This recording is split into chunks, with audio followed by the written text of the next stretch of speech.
Welcome, everybody, to How to Split a Toaster, a divorce podcast about saving your relationships from True Story FM. Today, your toaster's got some more questions.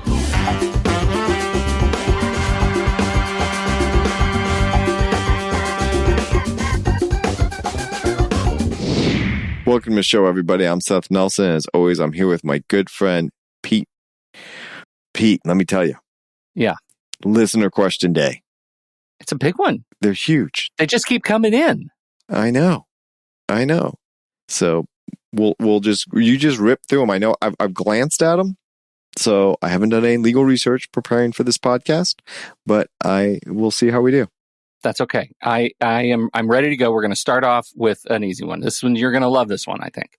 This one says, how should I handle dating before my divorce is finalized?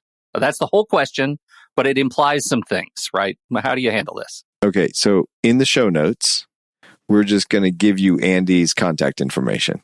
Good, because he is not available, but happily married. Yeah. But you got to ease into it, and you're used to being with a married guy. So maybe start with producer Andy. Start with a married guy. So you'll love it. Okay, no, this is a good question. It happens a lot. So the first thing I would tell you is, this is my wish list that no one listens to as their lawyer. And people are human, and they're going to live their lives. So don't date. Wait till your divorce is over. Now that I've given you that I'm not really giving legal advice. I'm telling you what I tell people. Now people say, I'm not going to listen to that, Seth. So what can I do? Keep it on the down low. Don't tell your friends that are going to get back to your spouse. If you're living in the same house, don't be texting all the time. Like, I'm assuming hopefully that you're not in the same house. You have some privacy. Don't let the children know. Don't bring the person around the children. Don't post on social media. Don't go to places that you typically frequent and you will be seen. You want to keep this on the down low. That is my strong advice. Why? Because even after people are divorced, your former spouse, for example, moves on and is with somebody else, but then you find somebody else. Sometimes they freak out and they start causing all sorts of problems. It's not logical, but it happens. So you never know how you being in a relationship is going to negatively impact what your current spouse is doing in a divorce. So that's my advice. Okay. Keep it on the down low. Fair enough. My wife wants a divorce. I want to fight for our marriage. Have you ever seen a circumstance like this in which the divorce process actually saves a marriage? Yes. Part of that reason that people are shocked by that answer is usually by the time they call us, divorce attorneys. They've been thinking about divorce for a long time, usually an average of 3 years. But sometimes that's the wake-up call. And depending on what the underlying issues are that got you to this point, which I'm always a big believer is communication. But sometimes it's money and how is money handled. So I've done more than one post-nuptial agreement during a pendency of a divorce that discussed how all the money is going to be handled during the marriage and in the event of a divorce. And once they got the money issues worked out, still married to this day as far as I know. Wow. If it's parenting issues, that can be a little tougher. But some things that people have done, they've really decided that and had to have that like a just heartfelt talk with each other that we parent differently, but neither one of them is wrong. And that's with all parents, right? Everybody knows, all the kids know who's the stricter parent on something and who's the more lenient parent on the other thing. Like everybody knows it, and the kids manipulate the parents to get what they want. So sometimes when it came to parenting, they would kind of say to each other, who's the parent on duty? Yeah. And I'm going to let you just run it. And unless it's a safety issue, unless it's a huge deal, just let him do it. If he's going to feed him mac and cheese on his night when he's parent on duty, you can make sure they eat their vegetables the next day. So sometimes working out these parenting issues. Now, there's a lot of professionals, and I don't mean necessarily a marriage counselor, though I'm assuming you've tried that. But if not, please do. Sometimes you can go to a parent coordinator Now, a parent coordinator is a professional who helps people co-parent when they're not living under the same roof. No reason why they can't help you co-parent when you are living under the same roof. So give it a try. Oh, they'll do that? Like they'll do that? I know parent coordinators that I believe if I called them up and said, I have a guy calling me, or a girl, whoever it is, saying that their spouse wants to get divorced, but they really want to work on their marriage, and they think some of the issues are communication and how to deal and how to raise the kids, and they don't communicate well and they fight about it, that maybe you can help them as a parent coordinator. What's wrong with that? I'm not judging. I don't see anything wrong with it. No, Call the people who need to be on your team, whether you're married or divorced. That's great. And so that's when I read this question, I immediately thought, like, is the divorce process, to show you where my brain is, the divorce process is so arduous that you'd prefer to stay married. That's what I thought. I like your answer much better. I actually think that's a great reading. I have to go talk to lawyers and get a divorce. It's just, let's just stay married. It's not worth it. Let's stay married. It's a good one. Well, I hope that this helps. Yeah. Next question, another one from the website. I have a family attorney, and I recently find out when I called the court that he never filed my QDRO. And my worst nightmare is I can't get in contact with him, neither phone calls, email, text. And when I go to his office and wait for him, it's stressful. I'm frustrated because I don't know why it happened, what to do. It's been over a year already. What do you think? Okay. I have some good news for you. He or she is not the only family law attorney out there. So if you're not getting a response from your family law attorney on this issue, go look for another attorney. Here's the good news. More good news. You're talking about a QDRO, which is a Qualified Domestic Relations Order. So for the people that are new listeners or you haven't dealt with this issue, this order is used to divide up retirement accounts that are governed under federal law called ERISA. So think of pension plans, just as a simple one. There's others, but 401ks, there's others. Okay.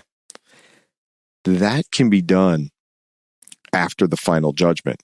So the fact that it's been over a year already is not good, but it's not the worst I've seen. You just need to get a lawyer to go look at your final judgment, figure out what we need to do with the QDRO, and get a QDRO attorney.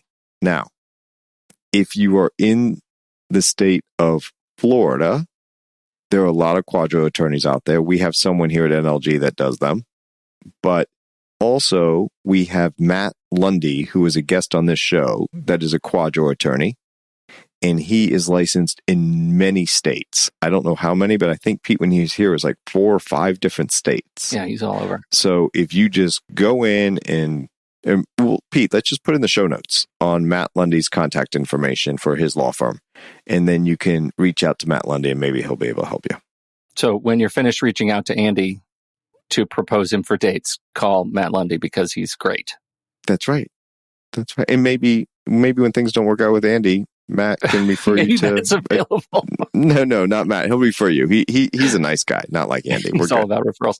Look, how important is it to? I mean, you keep referring to QDRO attorneys versus other attorneys. So you personally, Seth Nelson, you don't do QDROs. That's correct. Now, the reason I originally didn't do QDROs is because I knew that I had to learn it up and down and be really great at it, because that QDRO, if it's dividing a pension, might not be divided for 10, 15, 20 years. And I wasn't confident early in my career to make sure that I was going to take a risk for a client to do something that I didn't know whether it's actually going to work 10 or 20 years down the road. Wow. Okay. And I didn't want to be on the hook 10 or 20 years down the road when it comes back and like, oh, you made a mistake. I was like, oh my God. Right. Also, the time it takes to learn how to do QDROs, because each employer does it differently. And so it's dealing a lot with the plan administrators, takes more time at my currently hourly rate compared to people that just focus on QDROs because they've done it a lot and they can get it done much more quickly than I can. So I can just refer it to someone else. Now we have, as you know, Kristen Scully is a new member of our firm, attorney, excellent, and she does QDROs. So we do them in-house now. But depending, we'll send them to Matt or whatever. But yeah, we always like to try to help, and she does a great job of them. Okay. Well, great news. You can do your QDRO after the divorce. You're okay. Thank you for writing that question. This another one comes in from Anonymous. We'll call them Red. I see courts starting to look at removing no-fault divorces as an option. What does that mean for me if I want a divorce, but it's not like he's cheating or abusing me or something? Am I trapped? If the law changes while I'm in the middle of a divorce, would that affect things? Could he come back and file for an appeal based on new laws to annul the divorce?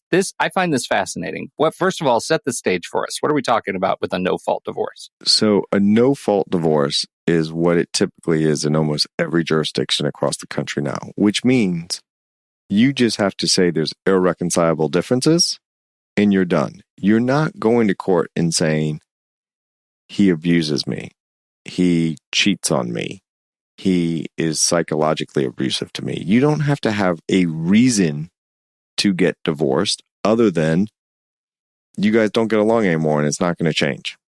I didn't have to have a reason when I said I want to break up with you in the 8th grade. Why should I have to have a reason now? Exactly. So what's happening, and this is pretty hot in the news these days, so this is a really good question, very timely. I think just recently it was on NPR. There are some state legislatures that are trying to rescind the no-fault issues and now make it a requirement that you have to have a reason to get divorced. I think this is a horrible idea. Historically, this was a way to keep women in marriages despite the fact that they were not healthy relationships. And eventually the law evolved and said, we're not going to get into the nitty gritty and air everybody's dirty laundry in court for a reason to get divorced. What we're going to do is say it's no fault.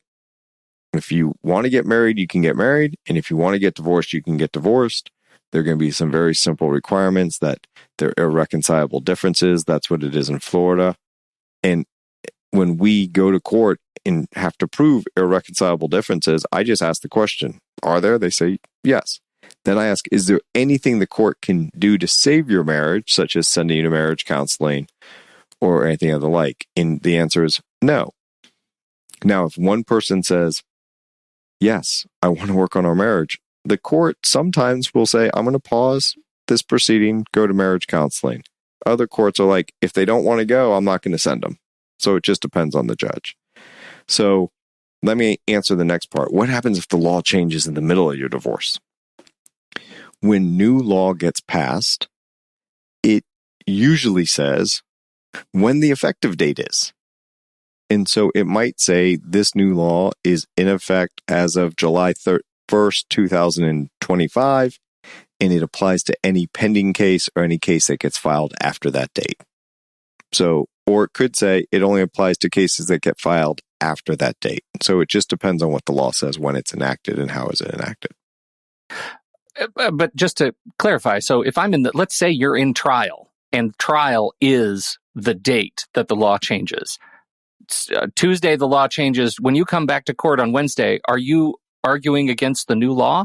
If it's any pending case, yep, that's exactly what I'm doing. Okay.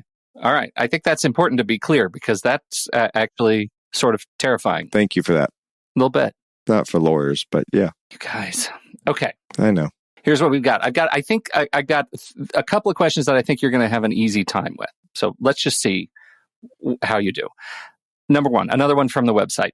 Equitable distribution. How is this typically determined when one spouse is high earning and the other is underemployed or part-time childcare, not full-time childcare provider or homemaker? This is a great question because let's go back to one of the very first shows we did, Peace, parenting plan, equitable distribution, alimony, child support, everything else. This question mixes two of those concepts. So we're going to untangle them. Okay. Equitable distribution is the division of assets and debts. And we do that by identifying all the assets that each party is titled in their own name jointly titled with their spouse or titled with a third party or entity. Notice I'm saying titled, not owned, because we have identification, then we go to classification. Are those debts marital, which means they'll be divided? Non-marital, which means they're not divided 50-50. Whoever owns it as a non-marital property keeps it or has it as a non-marital debt, has to pay it. Not part of the division of assets and debts, as in being split.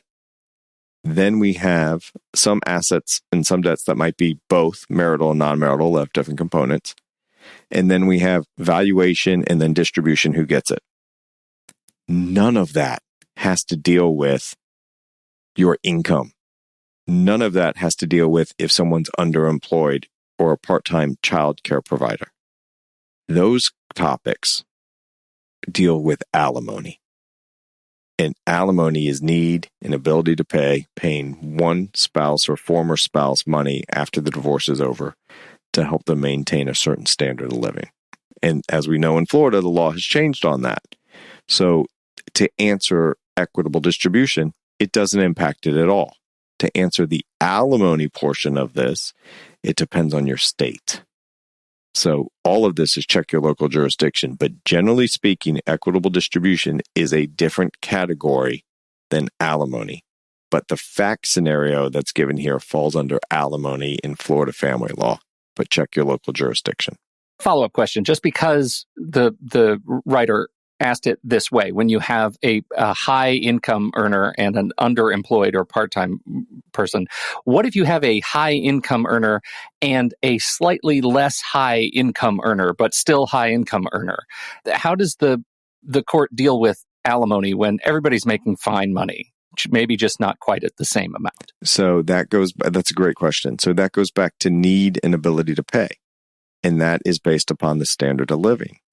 So let's say someone's making, I'm making up numbers now, $10 million a year. Okay. The other spouse is making $6 million a year. Great numbers. I aspire to those numbers. But they're horrible with money. They spend it all. And the standard of living is outrageously high. The court might say the $6 million earner needs $1 million of alimony because she doesn't have enough or he doesn't have enough. They could do that. I don't think that would happen at those numbers. I think the court would say you can get every single amazing aspect of your married life together. There's 2 households now, but let's take it a little different route. Someone makes, and this is all high income earners. What do we mean by that? Someone makes $200,000, the other makes $100,000. It's double. Now, $100,000 is a lot of income. 200 is a lot of income in a lot of people's mind. Top 1%er sometimes, right? There could be alimony in that case. Mm-hmm. So it all, typical lawyer answer, depends. Yeah. Okay. Need and ability to pay. All right. And then there's 35% in Florida now of the net, the difference. So there's all that on the podcast that we've done before, but check your local jurisdiction. Okay. Will you please, Seth, another question from the website, will you please discuss the law regarding inheritance in Florida? Happy to. So I'm going to discuss it on how inheritance impacts family law. A gift during the marriage from one spouse to the other spouse is marital property. You go out and for your husband's birthday, you buy him those golf clubs he's always wanted, the boat that he's always wanted. You get divorced. He wants to keep the golf clubs and the boat. That's fine. He owes you half the value of those things back. The reason why I'm pointing that out is a gift from a non-spouse during the marriage to one of the spouses is a non-marital gift. Pete, if I give you a boat for your birthday, mm-hmm. and it's titled in your name, and you maintain it as your separate property, you never put your wife's name on it, and you go to get divorced, that is your boat, and you don't owe her half the value because I bought it for you. Right. Inheritance is a gift from a decedent, someone who's passed on, to an individual. And if you maintain that separately, it is non-marital property.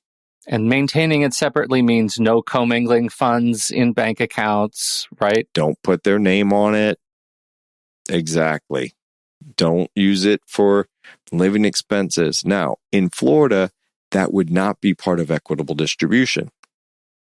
But if you get to alimony or the attorney's fees and you have all this money from this inheritance, the court can say, well, I'm allowed to look to your non-marital assets to see whether you can pay attorney's fees. I can look to your non-marital assets to see if you have income off of them to pay alimony, maybe not get to the principle of it.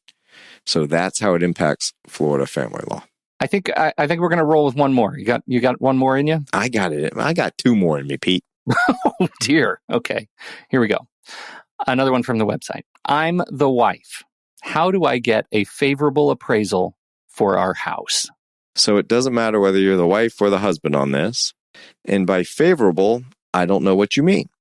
By favorable, do you mean that you want to keep the house, so you want it to be a low appraisal? Or that he wants to keep the house and you want it to be a high appraisal? So my advice is don't play the game.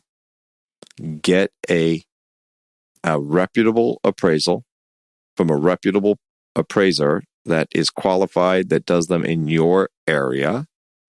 And remember that an appraisal is a snapshot in time, usually looking backwards, where a market analysis from a realtor is like, hey, this is what I think you can sell for it today, because this is what's recently sold my comps, but here's where the market's moving, right? They're kind of pushing the envelope, or, hey, the market's diving, where sometimes that isn't picked up on an appraisal, right? So get someone good, get someone that your lawyer has worked with, that they know how they testify, because just having a great report doesn't mean anything if they can't back it up in court with their testimony. Wow. I think it's, you got me thinking. I feel like the way this question was presented is, and no judgment, but it is probably the most cynical way to ask the question, because it presumes unfairness. Right, because you're trying to get favorable. Yeah, right. And it presumes you're not going to be able to find, I mean, this isn't like, New York City 1985. Like, we're not, I think a lot of appraisers are pretty good. Yeah, but I certainly know appraisers that do good work, and they're consistently higher than other appraisers that I also think do good work. Okay, that's fair. They're both in the range. Yeah.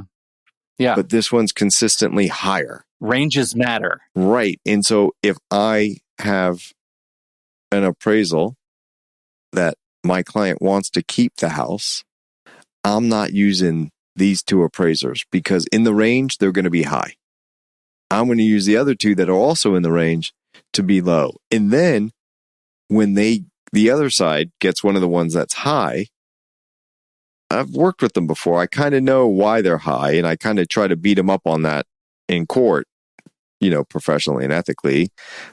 But in Florida family law, if one appraisal says the house is worth $2 million and the other one says it's worth, let's say, 1.5, it's in the range. The court can't divide the difference. The court has to pick 2 million or 1.5. What? Mm-hmm. Seth, what? Why? Because, math, man. No, because the assumption there, Pete, is that they're both right. They're both in the range. Let's just split the difference. But the court is required under Florida family law to make a decision based upon competent substantial evidence. There was no competent substantial evidence that it was the middle number.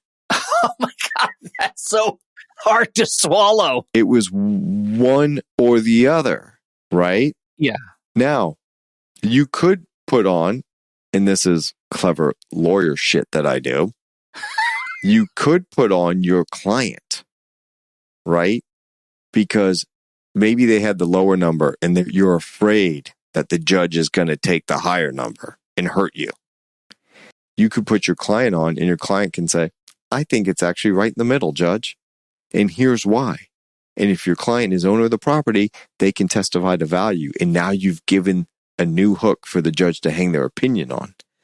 They can say, I'm not going with either of the appraisers. I think they were both wrong, but I think that the owner of the property knows best. Okay. and I'm picking the middle one. And we all know what the court did, and we all know what the lawyer did to get there, but they have to testify truthfully if that's what they think. You don't want to just have them pick it and lie.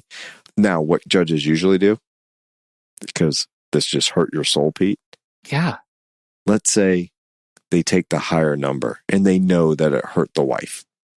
They're going to give the wife something else in a different area where they have discretion. They're going to make up for it. Comes around. Yeah. Okay.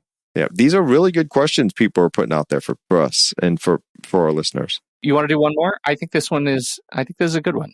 I'm good. I got one here. Did you want to pick it?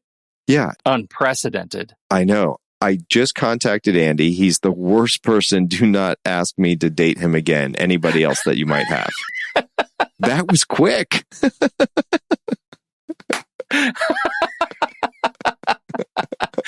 That comes from Jaded in Arizona. I will say, let me just take a brief break because producer Andy is doing real-time follow-up. And you said that we talked about the peace process early in the podcast, but it turns out that was our original podcast, Splitsville, that never aired. We only just talked about the peace process a few episodes ago this season. That's embarrassing. I should be required to turn in my podcast badge or something. It is delightful. Okay, here we go. My husband and I, married 11 years with 3 kids, are in agreement that we're miserable and the marriage needs to end. However, our last hurdle, the guilt-inducing narrative of who pulled the trigger and killed the marriage first. As irrational as it is, we both don't want to be the one who ended it. Legally, what is the most mutual/equal course of action we can take? A joint petition of some kind? Does there always need to be one person starting it? Or is there legal documentation that says both this person and this person are filing this together at the same time? Thanks in advance. This podcast has been absolutely invaluable. Thank you for this question. Yeah, thank you. And thank you I'm glad to hear that we're helping. Okay. What we need to do here is focus on what we can control. Neither one of you has to be the one who pulled the trigger first. Because I'm reading this as talking about who files the divorce paperwork. So this is how we handle this. 1, you get everything resolved before you file. You have a marital settlement agreement, you have your parenting plan, it's all ready to go. Okay? One of you is going to have to file. So let's just start there. You can't do a joint petition anywhere that I've ever heard of in any state. Someone files, they're called the petitioner, the other one in Florida is called the respondent. What you're saying here is nobody wants to be the petitioner. But in that petition, no matter who files it, it is going to say that me and my soon-to-be former spouse have worked out all of our issues regarding the division of assets and debts, how we're doing alimony, how we're doing child support, what the parenting plan is, what we're doing with attorney's fees. We've worked it all out, Judge. And you're sending this to the other lawyer. I'm assuming the other spouse has a lawyer. They'll accept the service so you don't have somebody with a process server serving you. And you're going to answer and you're going to say, I agree. Our marriage didn't work. We're splitting up. I'm okay getting the divorce. We're good with the kids. We've worked everything out, Judge. And you're going to go to court and nobody's going to remember your case, thankfully, because you don't want lawyers to remember your case because it means they were nightmares and cost lots of money. And you're going to be okay. Do not, please do not let the court system get in your way and get in your head about who pulled the trigger. I will share with you. When I got divorced 18 years ago, under Florida family law, it was required, Pete, in the parenting plan, that somebody had to be the primary parent and the other one was the secondary parent. Wow. In the divorce paperwork, I was the secondary parent because I did not give a shit what some old guys in the legislature came up with in the statute and what some governor signed. I was not going to let that define my relationship with my child. And I wasn't in competition with his mother to be the primary or the secondary parent. I wanted her to be a great mom, which she is and has always been. And I wanted to be the best dad I could be. And that's that. What is the expectation behind those terms, those labels? Somebody has an intention to define what the responsibilities are for first chair parent and second chair parent. It is old school way of thinking, and it's not necessarily gone. There's a lot of people that think that when babies are born, moms need to be doing the caregiving more than the dads, right? But in the law, we've evolved because our society has evolved. And I think in very good ways that allows back to one of the questions, women get out of marriages without having to prove fault. I think that if you want to be a dad, be a dad. It does not come embossed with an invitation, right? You got to step up to the plate.